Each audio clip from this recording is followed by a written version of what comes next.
Welcome to another episode of Wellness Curated. I'm your host, Anshu Bahanda, and the aim of this podcast is to give you ideas, trends, and techniques that will help you lead a healthier and happier life. This episode is part of our series that focuses on intellect as one of the 8 pillars of holistic wellness. And today we're going to explore the link between lettering or calligraphy and intelligence. So a 2021 study of Japanese students and graduates showed that if you were actually to write on a piece of paper, actually writing as opposed to typing or digitally writing, but writing on a piece of paper, it could lead to more brain activity and it would help you remember things better. Researchers believe that the unique, complex, spatial and tactile information associated with writing by hand may lead to improved memory. There was another older study which has shown that writing kind of encourages networks or sparks networks in the left side of the brain. So could working on one's lettering actually improve your brain power? So helping us explore these questions, we have Sanjana Chatlani here, who's a calligrapher, and her calligraphy has graced lots of famous people's wedding cards.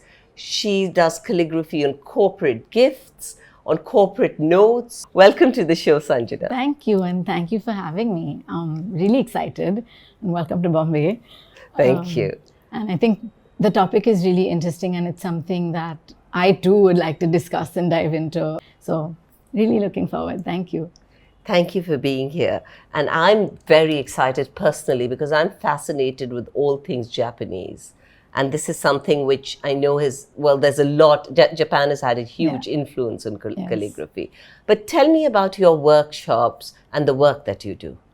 So I have started doing calligraphy. It wasn't something it's not a profession that I grew up as a kid saying I want to be a calligrapher. It just happened. I was very much in the corporate world. I was working for LVMH and their wines and spirits company called Moet Hennessy. So I was always doing marketing and brand management. And it was a very funny incident because one day in the office, I saw an elderly man sitting down with a strange looking tool writing on these, Dom Perignon cards that we were sending out. And that's when I realized that he was a calligrapher, and every luxury brand, when they do any kind of gifting, they send out a note in calligraphy. And I think that's when the interest in me really sparked. And it was about 5 years ago, and I started researching a little bit about different styles of calligraphy, what's going on in the calligraphy world. And I started taking workshops with teachers all outside of India, because there was nothing in India at that time, especially for like Western calligraphy. And I think it was very organic. One thing sort of led to another. I began to attend classes with teachers abroad. I came back. I started an Instagram account. And I think people were very fascinated and intrigued because it was quite different, in this highly digital world. And Absolutely. It's so standardized. Yeah. And then when you come in talking about personalization and doing something by hand and adding warmth and, showing effort going into something, I think people took it really well. And I started doing just small calligraphy jobs on the side for friends and family. I moved on to people I didn't know. And then it moved on to me having to say no to people because I still had a full-time job. So it was in 2018 that I decided to quit my job and go full-time with the Bombay Lettering Company, which is what we are now. So now we're a calligraphy-based design studio. I'd like to say that because the core and soul of everything we do is script and handwritten and hand-rendered. So we do a lot of work today for corporates, for brands, for events and weddings, for individuals. So tell me about your workshops also. How did you think of starting those? What do they involve? So workshops actually, again, started with a few friends coming to me and asking me to teach them. Right. But after I did one class, I realized that teaching came to me really very naturally. Right. And I think as an instructor, every time you teach, you learn the concept so much better yourself. Yeah. And so we started organizing workshops all over India. And there was no specific, age group, Right, because I would right. get, well, there was more female than male, Right. but it was almost from 14 to 55, 60. And we'd have people coming in to learn the style I would teach. So I was teaching a style called copperplate calligraphy, Right. which is from England. It's a Okay. 17th century script, and it works with a tool called a pointed pen and a flexible nib. Right. And it's a script that you work with pressure. So Okay. you actually, dip your nib into a pot of ink and use your pressure to apply, to get thin or thick strokes. Okay. And I think the idea of dipping a nib into a pot of ink in the 21st century on its own is quite beautiful. Yeah. And I was pleasantly surprised to see the kind of people who wanted to learn. Our workshops would sell out immediately. And I'd ask people and I'd say, why have you joined a calligraphy class? And it was so interesting to get the responses. I once had a woman saying, my husband and I are in a long distance marriage, so I want to send him letters Oh, how sweet. by hand to show my warmth and affection and love. And then I would have someone saying, oh, I think I want to pursue it as a career, so I Right. want to learn. I had a child coming in saying, I want to use this for all my projects in Wow. school. Wow. So different reasons. Different reasons, But yeah. essentially, it's an art form that's so meditative and therapeutic and calming. Calligraphy is so technical. It's almost kind of mathematical in ways, because you're working Okay. with specific tools on specific guidelines, is what we Okay. call our lines that Okay. we work on. And you're working at specific angles and heights Is this and ratios. English calligraphy? This is English. It's as opposed to being different from Oriental calligraphy. So different languages have different scripts Okay. and different tools Okay. altogether. Okay. And the rules for all are very different. Okay. So for me, my expertise would lie in Western calligraphy, so the Latin word. Mm-hmm. And I've dabbled a bit into Devanagari, which comes from Sanskrit. But similar in the sense that there are rules, there are angles, there are different tools that you use. And you have to adhere to that, because the beauty in calligraphy is actually in the precision, in the detail, in the obsession that you have in making those strokes look perfect. And do you think, has it enhanced your life in any way? 100%. I feel I've become another person in these 5 years. And initially, you don't realize these things. They're so small, these nuances. But a small example, I play tennis and I enjoy, a couple of days in the week, I'll go hit.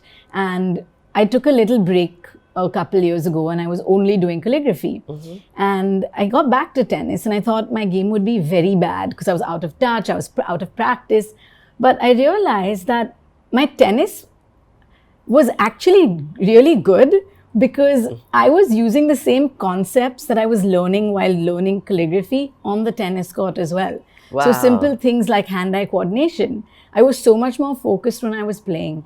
The sound of your ball hitting your racket versus the sound of your nib on the paper with the ink flowing. Yeah. The attention to detail, the focus, keeping your eye on one thing. The tennis is one example, but I think in everything in like your day-to-day life, my attention to detail is more. My focus is more. My ability to grasp certain concepts is a bit more as well. And I could attribute this to calligraphy, and I really feel it's helped me in so many ways. I also feel it's made me a lot more calm as a person. Because of the mindfulness that goes into it. Because the one thing that is so important that my teachers have taught me is breathing. And sometimes, when you're nervous about something, you tend to hold your breath. But with calligraphy, it's the opposite. You want to actually focus on your breathing. So interesting. So they actually taught you to breathe a particular way. So my teacher, who's one of my mentors in Italy, she's a master penman. Her name is Barbara Calzolari. When you see her writing, you feel like she's almost in a trance, because her body is moving with the inhales and the exhales. So in copperplate calligraphy, we take every upstroke like an inhale and every downstroke like an exhale. And you're following that pattern. And I love saying this, but when we're doing calligraphy, it's almost like you're dancing on paper, right? And it's that Lovely. meditative moment for yourself. We just did a podcast last week on dancing. Really? So lovely what you're saying, It's dancing really on like paper. that, Beautiful. 100%. And, we don't realize how important it is sometimes for us to disconnect from the digital world and just be analog and just use our hands. How long was it before people started recognizing your talent? I think it was within my first year or year and a half. And I think it was due to a lot of reasons. Of course, I hope people found it beautiful. But I think people were also just intrigued. Because the way I was finding solace in it as an art form, the viewer would find some sort of, like it was a breath of fresh air to see something done by hand. No, even when you describe it to me, when you talk about posture and breathing, it sounds It is. amazing. And when people ask me if I meditate, I'm like, every This is day, your this is my meditation, yeah, meditation. yeah. And can anyone learn it, or do you feel like people have to be artistically inclined? So I do think you have to be a little artistically inclined, and I do think you want to have that sense of precision, attention to detail, and patience. Patience is key because calligraphy is all about patience. You cannot do it quickly. Right. Because it's not handwriting. Yes. So there's absolutely, a difference between absolutely. handwriting and calligraphy. So I see it as an art. Yes, it You're is. telling me it's a precise art. I would say that. Okay. Because handwriting is when the objective of handwriting is when you're putting down your thoughts on paper or somewhere and you're not focusing on beautifying it. You're focusing on getting down the message. But with calligraphy, it's an art form where we're really drawing shapes and those shapes connect to form letters. So your whole and sole objective is to make those look beautiful, which is why a lot of calligraphers make the silliest spelling mistakes because we're not concentrating on the spelling, but we're looking at the letter A, for example, Right. in, say, copperplate calligraphy. It's an oval and another shape called an undertone. Okay. So I'm not thinking of an A, but I'm thinking of combining an oval and an undertone. Okay. So you're thinking in shapes. And that's what kind of makes it quite different from handwriting as well. So you said to me that practice makes a big difference to the calligraphy. As your calligraphy developed, did you find, like you gave me the tennis example, but did you find that, say, taking the tennis, that kept getting better? Yes. So your mental acuity got better and therefore the output got better. Yeah. I'm able to grasp concepts and things quicker. I'm more alert. And I do feel so much of it is because of all the disciplines I've gotten from calligraphy also. So now when you write normally, has that changed? Or is that Not the same? so much. So that's the same. Yeah. That hasn't changed. Yeah, It's not because like that looks it's like a little bit of a beautiful- myth. Okay. When people think that you need good handwriting to do Right. calligraphy, not so much, because I do think they're quite different. So in the office, at my studio, we use all our glass doors to write, and I write with the whiteboard markers, and people can't understand it. And they're like, Sanjana, this is a disgrace, you're a calligrapher. And I was like, it doesn't matter, it's not They're connected. two different things. Yeah. Yeah. And you were talking about your workshops and you said people of all age groups were joining in. So were they doing it as a hobby or was there an end goal? It was a mix of both. So I Okay. had a lot of people coming saying it was just for fun, for themselves. Right. Someone lost her husband and she said, I need something to to just get into Right. and find peace with. And I love art, so I thought, why not calligraphy? Someone wanted to just do something on the side for fun. Someone enjoyed writing letters. Someone enjoyed poetry so much that she wanted to learn to be able to write poems. In calligraphy? In calligraphy. Wow. So it's so nice to see different people's objectives and what they want out of it. And then there were a lot of people who did say that I enjoy it, I like the look of it, I think I want to pursue it professionally also. Right. The only thing I would tell people was that please don't decide that you want to make this a career path until you've spent a couple years with it to see if you enjoy it or not. Okay. Because a lot of people yeah. come in to learn calligraphy and think it's very easy. Yeah. Especially because of Instagram today, people speed up the videos and add all these effects and it looks so easy. And also, the better you get at it, you do it more effortlessly, which makes it look so easy. Easier. Absolutely. Right? Absolutely. And then yeah. people think, oh, that's easy. I can do that too. So the calligraphy that I've seen was with bamboo on rice paper. But tell me about your copperplate calligraphy. What equipment do you need for it? So for copperplate calligraphy, we use paper. So you want to use nice calligraphy friendly paper. Normal paper. So we say calligraphy friendly paper. So it doesn't blot. So it doesn't blot. Right. Because we apply a lot of pressure. So even the ink and the paper need to be calligraphy friendly. The paper should be non-coated paper. So it should be just natural paper. Okay. We use archival paper, watercolor paper. I do use handmade paper also. But even then, you don't want it to be the handmade paper that has too many fibers because your nib can get caught in it. Right. We use a nib, which is also a flexible nib, a metal or steel nib, and a holder, which is usually wooden, and ink. So my favorite ink is Japanese, actually. Okay. It's called Sumi ink. Okay. And Sumi ink is a famous Japanese ink that's actually, beautiful story, it's made from the soot that comes out from the chimneys of the temples in Japan. Oh, wow. Well, originally. Oh, originally. Now, okay. Wow. Sadly, it's made in lots of different ways. But originally, that's how it was made. Okay. And then it was like a year-long process to actually make these ink sticks, is what they would call it. And so even for calligraphy, it's a great ink to use. So I was in the UK earlier last year for 4 months learning with an amazing calligrapher in Brighton. Okay. And he had spent a lot of time in Japan, my teacher, Ewan Clayton. So he would tell us a lot about just the Japanese and calligraphy and how it's a calligrapher's paradise. Yes, I believe so. Yeah. And in terms of, you've told me, so if I was to come to you, right, as someone who's never done calligraphy, you would say to me it'll take 1.5 to 2 years. Is that what you said? Before it looks like calligraphy. Is that right? Not really. So I think, again, this is quite subjective and based on each person's ability to grasp concepts or how much time you practice for, and how much time you want to dedicate to learning this script. I've had students whose work looks stunning in the first few weeks. Right. And I've had people who've taken a couple of months, but consistent practice to get there. So it is a bit subjective. Of course, your work's not going to look amazing on day one, and that's natural. Right. And you'll notice it keeps getting better and better and better with time. And I think that's what's really beautiful about it, because you can track your progress. Right. And your strokes become more precise, your angles, and it's all about building muscle memory. That's what it is, because we work on guidelines, and what the name suggests, they're lines that guide us. Right. And you want to keep repeating what you're doing to build that memory in your hand muscles, to create the ovals in a certain way or to follow the particular angle. So that it becomes natural.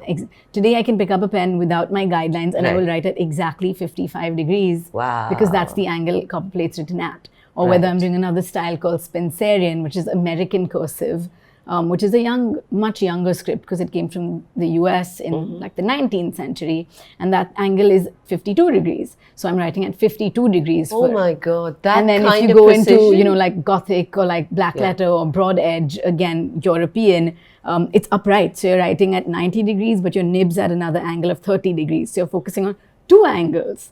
So it really is, you're jumping when you're moving between scripts, you're moving between different rules also. Yeah, and just absolutely. like art, where today you can identify an M.F. Hussain, you can identify a Raza, these pieces.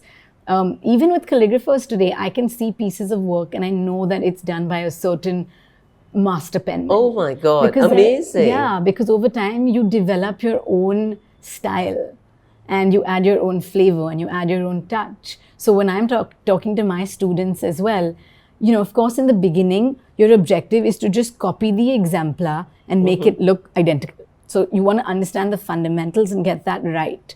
But over time, you now have the liberty to play with the rules, bend the rules, add your flavor, add your style, add a little bit of you into the work to make it unique. And what age would you recommend people start? So I do teach kids, Yeah. and it's actually amazing to see the way kids have taken to it. And I've taught to 8 to 12-year-olds, but I teach them something called brush calligraphy, which is with brush like markers. So it's easier. And I've had parents tell me, I've never seen my child glued to the screen for 3 hours when I would do online classes. Right. But for pointed pen and working with the nib and ink and all of that, I like to say 14 and up, because I feel, that's when I also feel there's a little bit of maturity required for an art like calligraphy. Okay. And I feel like from what I've seen with my students, 14's been a good age. Okay, wonderful. Yeah. And one last question, Sanjana. What about, where have you seen it help your clients, your students most, calligraphy, in terms of development of the brain? What areas have you seen that's helped them? So I definitely feel people find it therapeutic, of course. So I think it's calming more than anything else. I think I've had people who've had anxiety come to me and say that calligraphy's actually calmed my anxiety.